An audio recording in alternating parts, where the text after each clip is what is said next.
ተርም ነው የሚለው ለመያዝ ሁለተኛ ነገሥት ምዕራፍ 7 ቁጥር ሁለተኛ ሳሙኤል ምዕራፍ 7 ቁጥር 12 ላይ ከሆድ ወይም ደግሞ ከሆድ የሚወጣውን ዘርን አስነሳለዋል። አስነሺ ማን አለ? አውጪው ማን አለ? አንድ አምላክ አለ። የሚወጣው ደግሞ ምን አለ? ዘር አለ። ያንን ዘር ደግሞ እኔ ምን ሆነዋለሁ አለ? አባት ሆነዋለሁ አለ። እርሱ ደግሞ ልጅ ይሆነኛል አለ። እዚህ ጋር አባትና ልጅ የተባሉት ኦንቶሎጂካል አይደሉም፣ ፍጡርና ፈጣሪ ናቸው። አባትና ልጅ የተባሉት አንተ ልጅህን እኔ ዛሬ ወለድኩ አለ አይደል? ወለድኩ ማለት ምን ማለት ነው? ትርጉሙ ንገረኝ እስቲ። ወለድኩ ማለት ያው ወለድኩ ማለት አም ዘ ሶርስ ነው። እኔ ቶሎጂካሊ ነው አንደርስታንድ አድርግኝና መዝሙረ ዳዊት which we understand ማለት ነው። ኦኬ መዝሙረ ዳዊት ምዕራፍ 90 ቁጥር 2 ላይ ተራሮች ሳይወለዱ ይላል። ምን ማለት ነው? ቴዎሎጂካሊ ለምን እሱን መልሰዋለሁ? ተራራ እኮ ነው ሳይወለዱ ይላል። አይ ተራራ ግን ምድራዊ ነገር አይደል? አይ ምንም ይሁን ግን ሳይወለዱ ይላል እኮ። ማንም ይወልዳቸው ምድር አይቶ ነው ማለት ሳይወለዱ ይላል።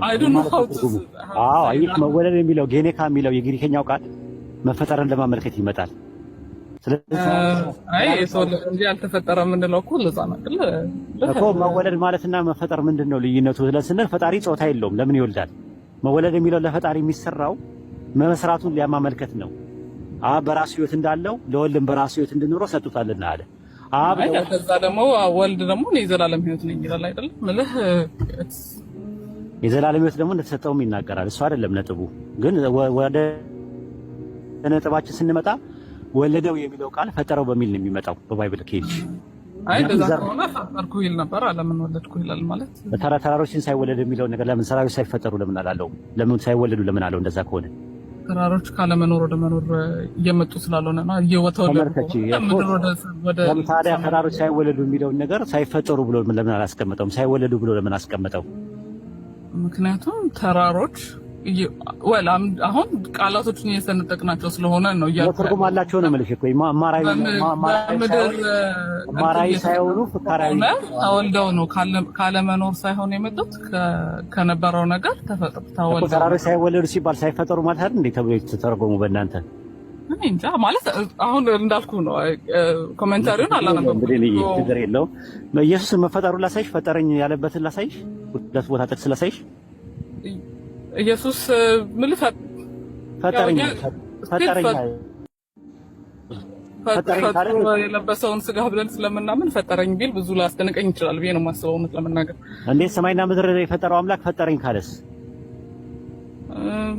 እኮ ታዲያ ማለት ያው የኢየሱስ ክርስቶስ ስጋ የተፈጠረ አይደል እንዴ ማለት። ስለዚህ ኢየሱስ ፍጡር ነው አይደለም እንዴ? ፈጠረኝ ካለ ፍጡር አይደለም? አሁንም የቃላት እንትን ስጋውን ፈጥሮ ተዋህዶ ነው የምንለው። ራሱ የፈጠረው ስጋ ነው። ፈጣሪ ካለ ኢየሱስ ፈጣሪ አብ ምንም ወልድ እንደሚፈጥር ነው አይደለም? ምን ኢየሱስ አብን ፈጣሪ ያለበት ጥቅስ ብሰጥሽስ? እኮ ስቲል ላይክ እንዴት ልበልህ፣ ወልድም ፈጣሪ ነው። ላይክ እኛ እኮ ከሰማይ ሳይጎል በምድር ተገኘ ነው የምንለው አይደል? ስለዚህ ፈጣሪነት አብ he's the source አብ is the source። ስለዚህ ፈጥሮታል እኮ ነው፣ ፍጡር ነው ማለት ነው። ኢየሱስ ክርስቶስ ነው የሚፈጠረው አይደል? ማን ተፈጠረ አልኩኝ እኔ? እሱስ ጥጂዛ ተፈጠረ አልኩኝ። ስለ ኢየሱስ ክርስቶስ ነው እስካሁን የምናወራው። በኢየሱስ ክርስቶስ ነው የሚፈጠረው ማለት የኢየሱስ ስጋው በኢየሱስ ክርስቶስ ነው የሚፈጠረው ነው የምልህ። እንዴ ኢየሱስ ክርስቶስና ስጋው ይለያያል እንዴ? ኢየሱስ ክርስቶስ ስጋው እኮ የድንግል ማርያም ማህፀን ነው። ኬሚካል ሪአክሽንና ሜካኒካል ፈንክሽን አድርጎ ነው ሜካኒካል ፈንክሽንና ኬሚካል ሪአክሽን አድርጎ ፕሮሰስ አድርጎ ተጸንሶ የተወለደው ነገር ፍጡር ነው አይደል እንዴ? አይ ሶሪ ማለት ያው ኦብቪየስሊ እንደዚህ አይነት ቃላቶችን መጠቀም አልችልም፣ ግን ኢየሱስ ክርስቶስ ራሱ የራሱን ስጋ ፈጥሮ ነው የለበሰው። ሰው የቱ ጋር ነው ፈጥሮ የለበሰው የሚለው? የቱ ጋር ነው? እኔ አብ እንደፈጠረለት ነው ማለት ነው ፈጠረ ነው የሚለው እኮ። አይ የቱ ጋር ነው ስጋውን የራሱን ስጋ ድንግል ማርያም ማህፀን ውስጥ የነበረውን ስጋ ፈጠረ ይላል። በምን ይፈጠራል? ስለዚህ ኢየሱስ ራሱን ፈጥሯል። ቴክኒክሊ ያ ራሱን ፈጥሯል። ኢየሱስ ራሱን ፈጥሯል። ያ ፕሪ ኢንካርኔት ኢየሱስ ክርስቶስ አፍተር ኢንካርኔት የሆነው ኢየሱስ ክርስቶስ ታዲያ ማን ፈጥሯል? እኮ ፈጣሪና ፍጡር አሉ ማለት ኢየሱስ። አንደኛው ኢየሱስ ፕሪ ኢንካርኔት የነበረው ኢየሱስ ፖስት ኢንካርኔት የነበረውን ፈጠረው አይደል?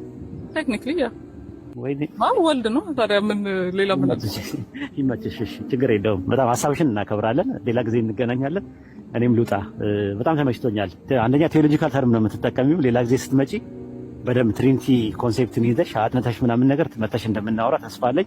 ሀሳቤን ስላከበርሽ፣ ሀሳብሽን ስላከበርኩኝ፣ ጥሩ ጊዜ ስለነበረን ምንም አይነት የቃላት ፐርሰናል የሆኑ አታኮች ሳይኖሩ ሀሳብ ስለተቀየረን በጣም አመሰግናለሁ። እሺ በትሪኒቲ ብታምኝም ኢየሱስ ጌታ ነው ብትለሽ ብትኝም ኢየሱስ አዳኝ ነው ብለሽ ብትኝም እዚህ ቤት የወንጌል እጥረት በጣም አለ፣ ችግር አለ።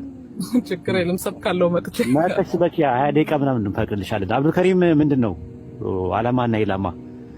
ያው ቤት እየከፈተ ኑና ስበኩ እያለ ነው እንትን የሚለው። የወንጌል እጥረት በጣም አለ እዚህ እኛ ጋር። ፕሮቴስታንት አይመጣም፣ ኦርቶዶክስ አይመጣም፣ አይሰብኩንም።